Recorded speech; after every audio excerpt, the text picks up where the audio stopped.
All right, welcome back, everybody. This is my favorite module, Module 7 in this entire course. Never spend the first dollar. This is going to be a short module. It's very pointed material. It's very brief, but it's so important to understanding the wealthy mindset and how we've all been doing it wrong. So hopefully the light bulb comes on, even though you're not going to spend a lot of time in this module. I hope that the light bulb comes on for you and you realize that there is a better way to be using our money than how we've been taught in traditional education, in middle school, elementary school, high school, college. The wealthy very much use this principle as one of the foundational principles of their wealthy mindset. So let's go ahead and dive in. As we do in each and every module, I need to share with you my disclosure. So I am not a licensed attorney, accountant, financial advisor, broker, agent, or any other licensed individual. I am not giving you direct information for your specific needs. This is general education. We have coaching, we have other things that you've paid for that you're going to get some specific help to you. But most importantly, make sure that you're consulting your attorneys and your accountants and your financial advisors as you make these decisions to go out and apply these principles in your specific situation. So let's go ahead and dive in. I want to talk to you about the difference. Now, this section is called Never Spend the First Dollar. And that can be a bit of a confusing title if you don't understand the context of the content inside of this section. So we're going to define what I refer to as first dollar activities versus second dollar activities. So let's jump into first dollar activities. This is anything that you do once that will only pay you once. And if you want to get paid again, you have to go do that activity again. A great example is your job. You show up at your job, you work an hour, you get paid for that hour, but in order to get paid again, you have to work another hour, right? So that's a first dollar activity. You have to continually do that activity in order to get paid again and again and again. So the examples there, of course, are a job, but there are other investment examples of that. A fix and flip. You will only get paid once for a fix and flip. So you have to do fix and flips again and again and again in order to be able to make a sustainable income, because you might do one fix and flip but make a decent amount of money. But sooner or later you're gonna burn through that money, and you've got to go do another fix and flip in order to make more money to do that. So what we do is we focus on these first dollar activities to make a massive income, and then we dump that income into the second dollar activities. So the examples of first dollar activities: job, fix and flips, wholesales, skilled businesses. And when I'm saying skilled businesses, I'm talking about things like dentists and chiropractors and accountants and attorneys. These people have broken out of the employee thing where they're employed by somebody and they've started their own business, but their business is dependent on their skill. So if a dentist doesn't show up for work, well, then you're not making money, right? You go from having a job to owning a job, but you still have to be at that job. And it's a first dollar activity that you still have to do. Now, understand that in this context, I am not saying don't do first dollar activities. Absolutely. During the course of your career, do a lot of first dollar activities. Just make sure that we're spending those first dollars on the second dollar activities. Management intensive businesses are also an example. If you start a restaurant and you're the one there that makes sure that everything's running every single day, well, that's a management intensive business.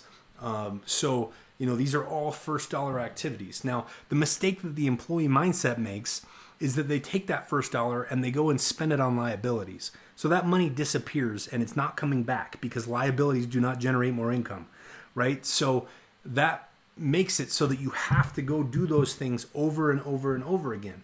Fix and flips are a great thing. I've brought on a lot of students that are very interested in going out and fixing and flipping.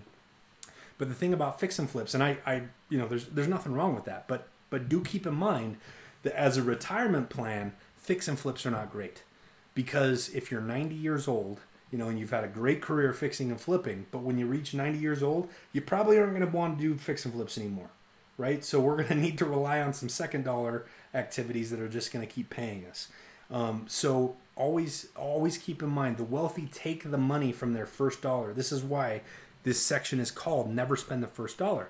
These first dollar activities, don't go spend those on liabilities. You should be spending your first dollar on second dollar activities. So the money that you make from your job, from doing fix and flips, from doing wholesales, from having your scaled business, from having your management intensive business, that's all fine and good. But take that money, and if we're talking in a purist sense, you should be spending every penny of that. Now, I know that doesn't always necessarily work in real life, so you got to there's got to be a little bit of give and take as you're getting this system in place.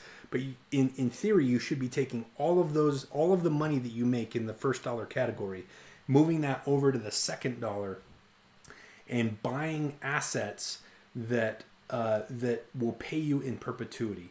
The second dollar activity is defined as anything that you do once that will pay you in perpetuity. One example is a traditional rental. You make a decision once to buy a rental property, and then it pays you almost every month from then on out. It pays you cash flow, and that cash flow goes towards increasing your bottom line. I have set a goal, and some other examples, by the way, are nightly rentals, automated businesses like car washes, coin-operated laundries, arcades, vending businesses. The list goes on and on and on. But automated businesses are a great second dollar activity because it's a decision that you make once that will continue to pay you in perpetuity. So taking the first dollar that you make from the activities out of the first dollar column and spending that money on second dollar assets that will just pay you in perpetuity is the retirement plan of the wealthy. And later on in this course, I believe it's module 10, we're going to be talking about retirement. And the way that we were all taught about retirement, how we should be putting money away into mutual funds and 401ks and IRAs, the way that we were taught to do that is flawed, and only the biggest benefit goes to the bankers who set those things up. This really is the bulletproof retirement plan of taking your first dollar activities during your career, investing those in second dollar activities that will remain assets after you retire, that will continue to pay you. So that's so important, and I hope that you guys take this very, very seriously, because this is the thing that will set you up to be successful in the long term as an investor. So let's talk about cash flow. Those second dollar activities, it all comes back to cash flow. The second dollar activities should be cash flow generating assets. The employee mindset is focused on working income. The wealthy mindset is focused on cash flowing assets, right? So like I said before, the employee mindset, they take their first dollar activity and they go spend that money on liabilities, which won't return anything. So they've got to go do their first dollar activity again and again and again, so they can just continue this vicious cycle. Well, the wealthy, they take their first dollar activities, they invest in a second dollar asset, and that creates cash flow from those assets. Rent is one of the primary sources of cash flow for the wealthy. Rent is huge. Don't be scared of the idea of owning rental properties. If the reason you don't want to own rental properties is because you don't want to have to manage that rental property, well, guess what? I've got news for you. Being an investor and being a property manager are two completely different things. If you're property managing and thinking that you're investing, you've got it wrong, right? There's property managers out there that we can pass these things off to, where we have very little input. We got very little to do with it. But cash flow is something that allows you to pull yourself out of the actual work, out of those first dollar activities, and continue to make money. This very formula is how you retire more wealthy than you were when you were actually working. That is exactly what I want you guys to take out of this. Hopefully that sinks in, because this is such an important section. This is my favorite section. This is what will set you up for wealth in the long term. Never spend the first dollar. That wraps it up. This was Module 7. I'm looking forward to seeing you guys on the other side in Module 8, where we're going to be talking about leverage and the difference between good debt and bad debt. I will see you over there.